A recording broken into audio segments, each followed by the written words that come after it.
untuk teman-teman dimanapun berada yang sedang jatuh cinta.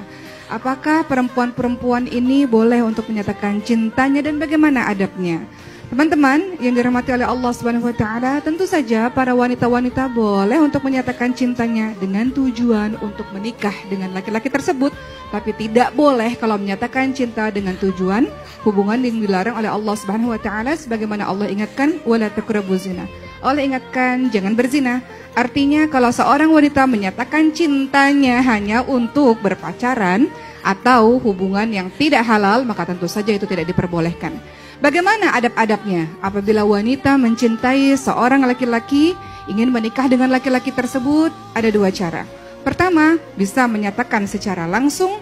Kedua, bisa dengan menggunakan perantara. Di zamannya Rasulullah SAW, teman-teman yang dirahmati oleh Allah Subhanahu wa taala, ada wanita, beberapa wanita malah yang menyatakan cintanya di hadapan Rasulullah SAW. Pada saat itu ada seorang yaitu putrinya Anas bin Malik radhiyallahu anhu. Beliau mengatakan betapa memalukannya apa yang wanita itu lakukan, mengatakan ingin dinikahi oleh Rasulullah SAW. Lalu ayahnya mengatakan, sungguh apa yang dia lakukan adalah sesuatu yang baik. Bahkan dia lebih baik daripada engkau. Dia menyatakan keinginannya untuk dinikahi oleh Rasulullah SAW. Dalam hadis riwayat Bukhari disebutkan demikian. Artinya wanita ini terhormat. Kenapa? Wanita-wanita seperti ini tidak mau masuk ke dalam lubang zina, tidak mau masuk ke dalam perbuatan-perbuatan yang dilarang oleh Allah Subhanahu wa taala.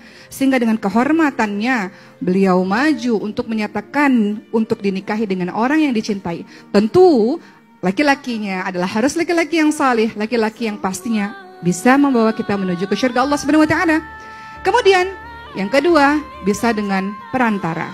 Hal ini dicontohkan oleh Umar bin Khattab radhiyallahu anhu. Sayyidina Umar bin Khattab radhiyallahu anhu memiliki seorang anak namanya Hafsah bin Umar bin Khattab radhiyallahu anhu.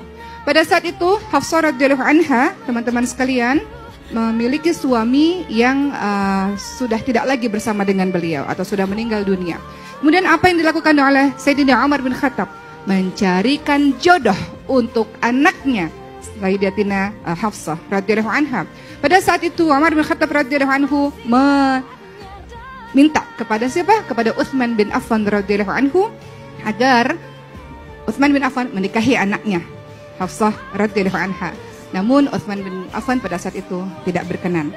Lalu apalagi yang dilakukan oleh Sayyidina Umar bin Khattab? Meminta kepada Sayyidina Abu Bakar radhiyallahu anhu untuk meminang anaknya Hafsah. Tapi pada saat itu Abu Bakar radhiyallahu anhu juga tidak berkenan. Maka Hafsah pada akhirnya dinikahi oleh Rasulullah SAW.